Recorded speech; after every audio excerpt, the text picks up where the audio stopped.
लक्ष्मण काका, बाबा आणि राधिका मध्ये काय चाललंय? खरं म्हणजे हा प्रश्न तुला विचारायची सुद्धा लाज वाटते रे मला. विचारूच नकोस, विचार सुद्धा करू नकोस. खरं तर तू ह्या फंदातच पडू नकोस.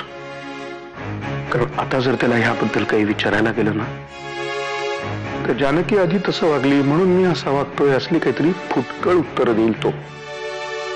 पण आता मी काय करू काका? मला खूप त्रास होतो रे या सगळ्याचा. असं वाटतं मुस्कटात ठेवून द्यावी तर राधिकाच्या. असलं काही तर अजिबात करू नकोस. आपल्यापैकी कोणीही असं काही वागलं ना, सगळी सहानुभूती राधिकालाच मिळेल. जर हेच करायचं असतं तर याआधी मी नसतं का हाकलून दिलं तिला? जाण्याआधी तिनं मला भेटायलाच पाहिजे. मला तिची माफी मागायची. आणि तुला असं वाटतं की तुला माफ करेल म्हणून? कारण त्यांच्या लग्नाच्या आधीपासून तुला माहित होतं आर्यन तिच्याशी का लग्न करतोय म्हणून. आणि तरीही झालं गेलं, गंगेला मिळालं. आपण सगळ्यांनी हे समजून विसरून जायला पाहिजे. आणि हे सगळं जर आपण उगाळत बसलो तर आपल्याला त्रास होईल. तुझी इच्छा असो पण असो, पण हा त्रास आता आपल्याला आयुष्यभर भोगायचा झाला. आणि तिने तुला माफ न करणं हीच तुझ्यासाठी शिक्षा असेल. वाकणी साहेब, माझ्या काही मागण्या आहेत. तुमची मागणी 1 कोटीची होती, लवकरात लवकर पोहोचतील. किल्लेदार साहेब मुख्यमंत्री पदाच्या खुर्चीकडे फक्त माझ्यामुळे पाहू शकतायत, हे लक्षात ठेवा. मग काय साहेबांच्या सगळ्या प्रॉपर्टीची पॉवर ऑफ अटर्नी करून देऊ तुमच्या नावावर? वाकणी साहेब एवढे चिडताय कशाला? माझी मागणी खूपच साधी आहे. अजून किती पैसे हवेत? नाही, पैसे नकोयत.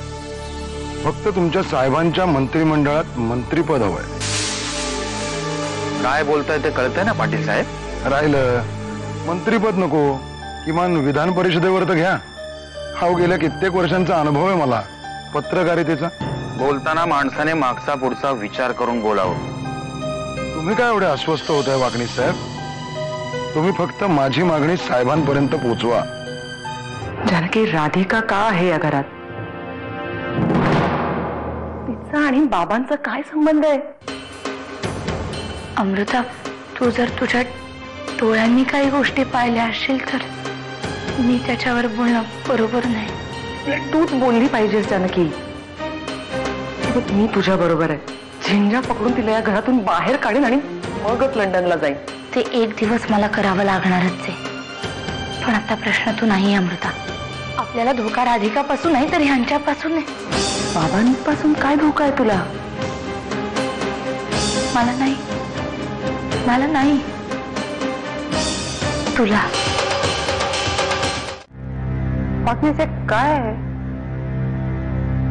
वरच्या खोलीशी आणखी 7-8 बॅग आहेत. या आणखी म्हणजे काय आहे याच्यात? आत्याबाई, साहेबांच्या राजकीय हालचालीसाठी लागणारा हा पैसा आहे. किती आहेत? 500 कोटी.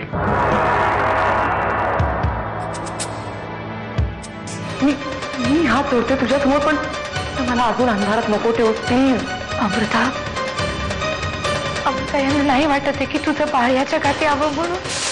अमृता, यांना नाही वाटत आहे की तुझं बाळ याच्या गाठी यावं म्हणून. कदाचित तू परदेशात गेल्यानंतर ते तिथे बाबांच्या मनात जर हे असं सगळं असेल ना, तर त्यांना मी या सगळ्याचा जाब विचारणारच. तू आता या सगळ्या गोष्टींचा विचार नको करू. तू आता लवकरात लवकर तुझ्या सासरी परत जा. त्यातच तुझं भलं आहे.